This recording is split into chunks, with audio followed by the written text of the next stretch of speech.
Friends, వచ్చేసింది మీ కరిష్మా వస్తుంది. ఇప్పుడు మనం ఏం చేస్తున్నామంటే పన్నీర్ క్యాప్సికమ్ మటర్ మసాలా కర్రీ చేస్తున్నాము, రెస్టారెంట్ స్టైల్. ఎలా చేద్దామో చూసేద్దాం రండి.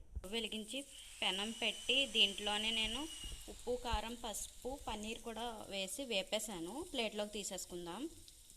వేపేసి పక్కన పెట్టుకున్న పన్నీర్ ముక్కలు పక్కన పెట్టేసుకుందాము. ఇప్పుడు పెనంలో ఇంకొంచెం ఆయిల్ వేసుకొని ఆనియన్స్ వేపుకుందాం.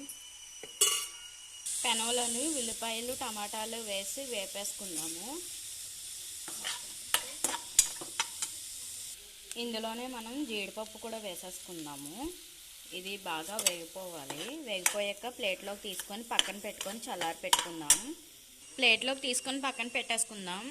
ఇది బాగా చల్లగా అవ్వాలి. అయ్యాక మిక్సీ పట్టుకుందాం. పెనంలోనే మనం క్యాప్సికమ్, మటర్ వేసేసుకుందాం. ఇవి చల్లగా అయిపోయినాయి, మిక్సీ చేసేసుకుందాము.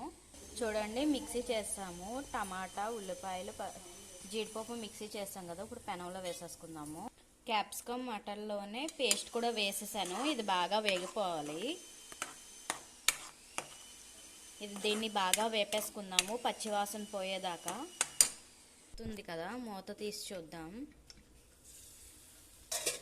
చూసారా ఎలా వేగిందో? దీంట్లోనే మనం ఉప్పు, పసుపు, కారం అవన్నీ వేసేసుకుందాము. అల్లం వెల్లుల్లి పేస్ట్, కారం, పసుపు, సాల్ట్,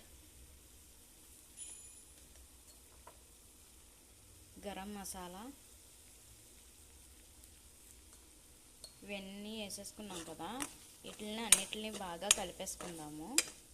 ఇవి బాగా పచ్చివాసన పోయేదాకా బాగా వేపేసుకుందాము. మసాలాలు అన్నీ బాగా వేగిపోయినాయి, పచ్చివాసన పోయేదాకా వేగిపోయినాయి. ఇప్పుడు మనం వాటర్ వేసేసుకుందాం.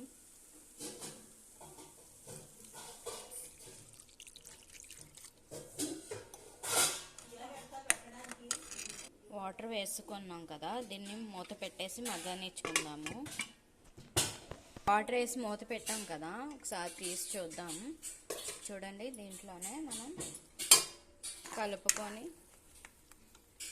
ఇది ఉడుకుతుంది కదా, ఇందులోనే మనం వేపుకొని పక్కన పెట్టుకున్న పన్నీర్ పీసెస్ వేసేసుకుందాము. ఇది బాగా దగ్గరికి అయిపోవాలి. ముందుగా పన్నీర్ వేసేసుకుంటే బాగా మెత్తగా అయిపోతాయి, అందుకని లాస్ట్లో వేస్తున్నాను. పన్నీర్ వేస్తాం కదా, మూత తీసి చూద్దాము. చూసారా, కర్రీ